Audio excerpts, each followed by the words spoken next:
Hello everyone, it's your favorite Komodo here, and today I am going to show you a very simple and basic office PC.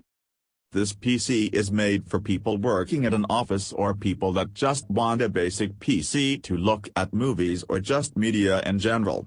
To be noted that you cannot play modern games, though you could play some basic online games like Tetris or any kind of 2D simple game. Alright, let's get right into it.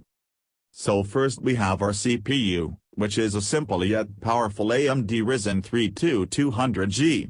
This CPU comes with 4 cores and 4 threads. It is base clocked at 3.5 GHz, with the boost clock of 3.7 GHz.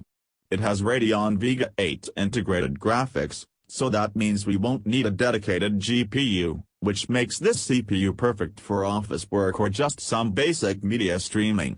It also is rated for 65 watts TDP, and it is a 14nm CPU. Oh yes, I almost forgot, this CPU also comes with its stock cooler, so we don't need another one, because it is perfectly capable of doing its job. For our motherboard, here we have chosen the ASRock B450M HDV motherboard. It is a micro ATX form factor, it has 2 DIMM slots, and you can put up to 32 GB of DDR4 RAM clocked at 3200 mHz in it. It also has one M.2 NVMe slot, and it is RAID capable. Here we have a 480 GB Adata SU630. As for our memory, here we have a Crucial Ballistics Sport LT, which is the 4 GB of DDR4 model, that is running at 2666 mHz speed. For our skeleton here we have an Attack VSK-10 Max Mid Tower, which is the model without a side panel, but it has a PSU shroud and you can put a 350mm GPU, but for us that is not the case since we have integrated graphics from our CPU. Oh boy, here we go, another long name PSU, can you guess what brand it is?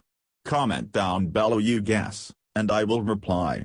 Alright, with that out of the way, here we have a Corsair CXM 450 watts 80 plus bronze certified, semi-modular 2015 model.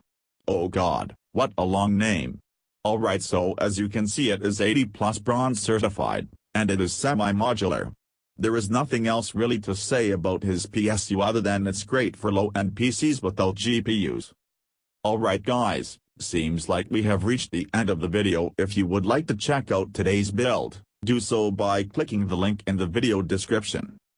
If you enjoyed this video, please leave a like and subscribe, and until next time, don't forget, stay cool.